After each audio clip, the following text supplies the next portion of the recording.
Baik, selamat pagi anak-anak didik kami semua. Kali ini kita bertemu dalam pelajaran matematika ya. Berhubung selama pandemi tatap muka di sekolah itu nggak ada. Jadi kami dari pihak guru berusaha untuk menampilkan wajah guru mengganti tatap muka dengan anak-anak kami sekalian. Nah, inilah Pak Palar ya. Selamat bertemu.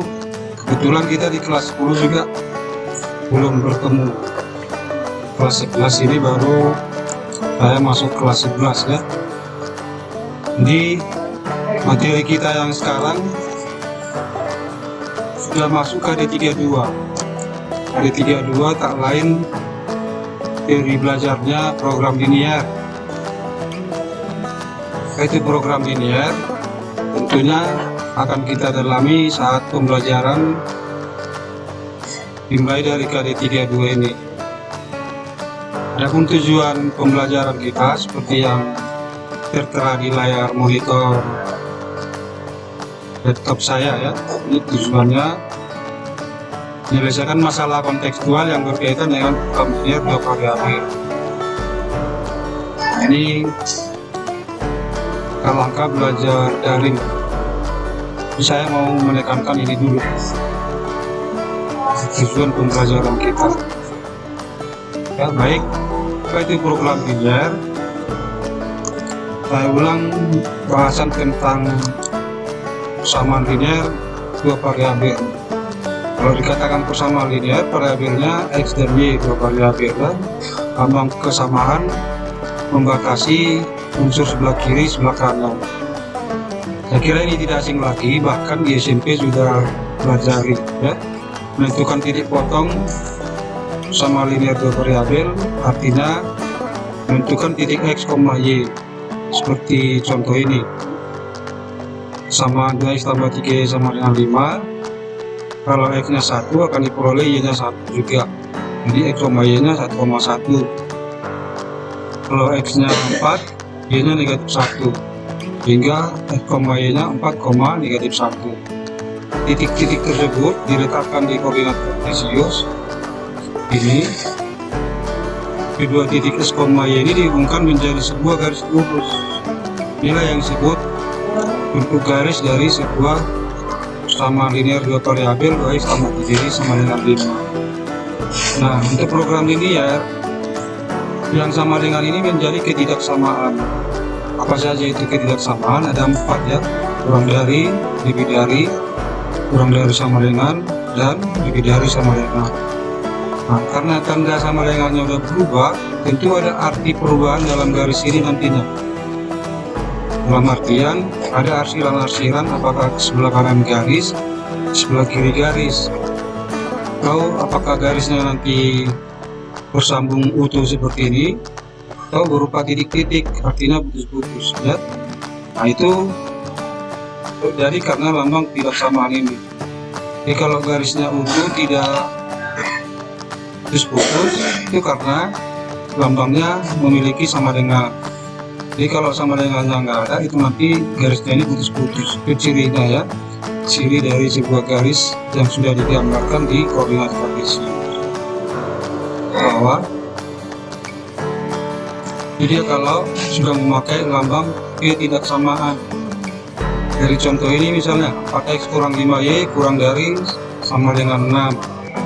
Kalau x nya 0 diperoleh y nya negatif 6/5. Y nya yang 0, x nya diperoleh 3,3/2 ya. Titik 0, negatif 6/5 di sini, titik 3,3/2,0 ini hubungkan menjadi sebuah garis lurus. Nah, karena dia memakai lambang sama dengan, garis yang ini utuh, tidak putus ya. Lalu kenapa ada arsiran ini? Ini memakai kurang dari sama dengan. Kalau dia kurang dari sama dengan, angka variabel x nya positif, ini arsir ke sebelah kiri. Sebaliknya nanti kalau ini lebih dari sama dengan, ini juga positif, ini arsirannya ke kanan. Itu ya, jadi yang diarsir ini disebut dengan daerah himpunan penyelesaian. Kalau kalian sering lihat di buku disingkat di HP, dia singkatan dari daerah himpunan penyelesaian ya. Itu kalau garisnya hanya satu. Nah, kalau garisnya paling sedikit dua, sebutannya sudah menjadi sistem ya. Jadi ada kata sistem berarti gabungan dari dua atau lebih sama linear dua variabel atau persamaan linear dua variabel. Sebutannya menjadi sistem. Saya turun ke bawah ini ya. Jadi kalau sudah ada sistem, artinya garis-garisnya tidak lagi hanya satu, minimal dua garis, hingga kadang digabung dengan tanda kurawal ya. Ini tidak digabung dengan kurawal, hanya ditulis dalam bentuk dua pertidaksamaan linear variabel ya. X tambah 5y kurang dari sama dengan 10 dan x kurang 2y kurang dari sama dengan 6.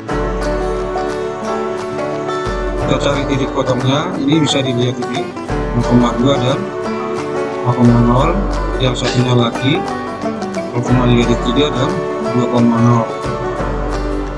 Garisnya demikian. Jadi garis dengan ketidaksamaan 3x kurang 2y kurang dari sama dengan 6. Ini garis dengan ketidaksamaan x tambah 5y kurang dari sama dengan 10. Area yang bersih dari arsiran disebut area himpunan penyelesaian. Ada juga buku lain sebaliknya, yang terarsir malah disebut daerah himpunan penyelesaian. Sebagian buku membuat daerah yang kosong dari arsiran daerah himpunan penyelesaian. Ini ya, ini kurang dari sama dengan 10, ininya positif, arsirannya yang biru. Lalu yang merah ini kurang dari sama dengan 6, positif, arsirannya yang merah.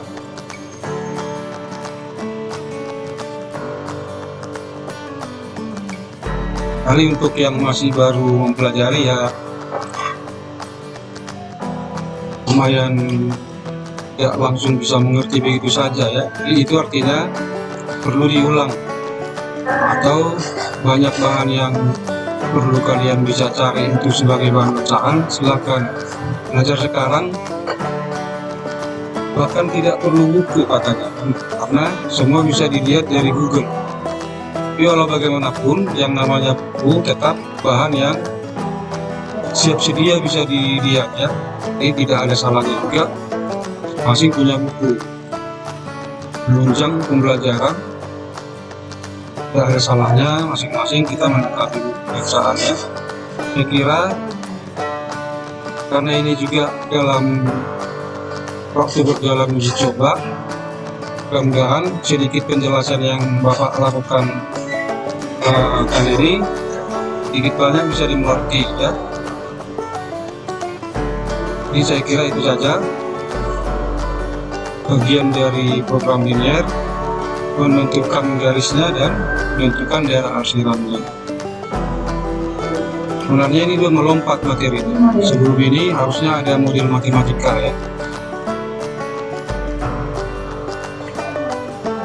Oh ya, tidak pas, masih pas urutannya. Nanti di bawah ini setelah kita mengerti mengarsir daerah arsiran, maka ada model matematika dari program linear. Sebelum ke model matematika, kita bahas tadi yang mengarsir daerah ini dulu. Ini ketika nanti permasalahan yang melibatkan program linear, situ kita temukan materi yang namanya model matematika. Kira itu aja untuk hari ini. Mudah-mudahan tampilan yang sedikit saya buat ini membuka cakrawala berpikirnya terkait materi program linear. Lebih lanjut silakan seperti di GC ya, Google Classroom, kan ada juga bahan-bahan yang selalu kita upload di sana. Sampai sekarang menurut saya masih minim kalian bertanya ya. Mudah-mudahan ya ekspresi rajinnya itu ditinggikan. Belajar tak kenal waktu. Kami yang guru-guru aja berusaha semaksimal mungkin supaya kalian tetap dapat materi. Apalagi kalian yang masih perlu harus jauh masa depannya. Kalau tak sekarang giat, gigi, bagaimana bisa mencapai masa depan yang bagus? Ya, saya kira itu sedikit nasihat dan perlu juga Bapak sampaikan. Mudah-mudahan berkenan untuk menjadi wawasan merubah diri masing-masing ya. Cukup sekian untuk hari ini. Bekasi mencari durian. Terima kasih, cukup sekian.